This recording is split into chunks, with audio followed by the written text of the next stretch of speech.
Si chiama Enjoy Italy ed è una guida pratica dell'Italia in lingua cinese.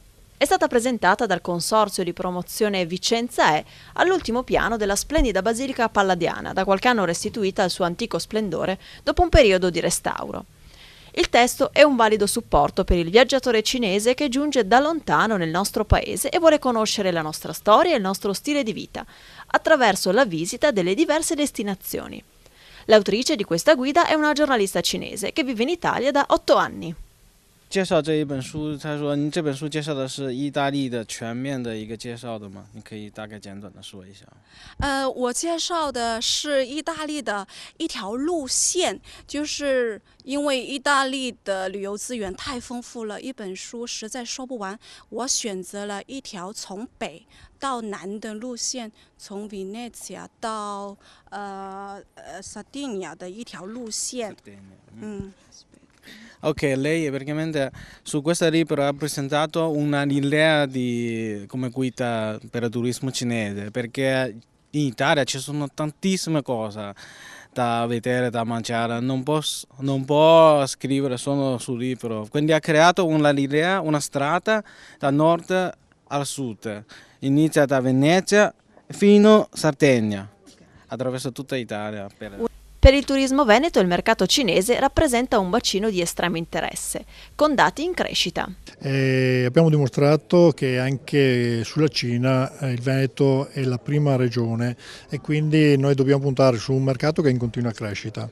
Vi do 2 numeri tanto per far capire quanto importante sia. Nel 2013 il mercato cinese è risultato il quinto mercato su tutti i mercati internazionali, con più 18% di arrivi e un 19% di presenze. I primi 4 mesi del 2014 è il terzo mercato con più 30%.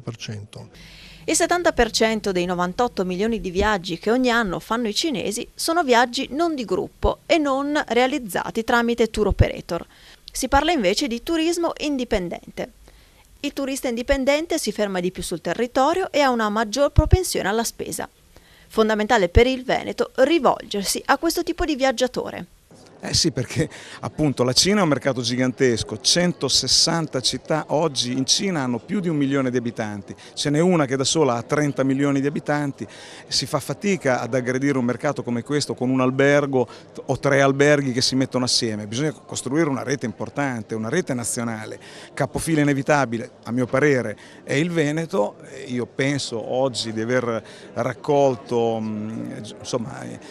giudizi positivi su questo tipo di stimolo che ho cercato di dare e speriamo che sia la strada buona, soprattutto in vista dell'Expo dell'anno prossimo, per il quale si prevedono 1 milione di arrivi di cinesi. In Veneto la provincia che si è attivata con azioni promozionali verso il mercato mandarino è Vicenza. Sì, siamo partiti nel 2003 perché arrivavo da un'esperienza di lavoro nell'attività produttiva con la Cina e ho capito che si aprivano degli spazi enormi, prima per turisti di gruppo che forse non interessano nelle città piccole come le nostre perché il turismo di massa può fare solo del male, ma anche per i turismi individuali e i turismi individuali oggi possono utilizzare una guida come quella fatta sull'Italia da una signora cinese che ama l'Italia e che l'ha presentata in Cina a inizio aprile ed è praticamente già finita. L'Italia è un paese meraviglioso, ma il sistema turistico italiano ha dei limiti. Come qualunque altro prodotto di largo consumo, che possa essere un'automobile o un prodotto alimentare, anche il prodotto turistico di un paese come l'Italia va affrontato, va promosso, va prodotto dentro ai mercati. Lanciata sul mercato cinese lo scorso 1° di aprile, Enjoy Italy, oltre ad aver già ottenuto un grande successo in Cina, si è guadagnata l'approvazione dell'Ufficio del Turismo Italiano.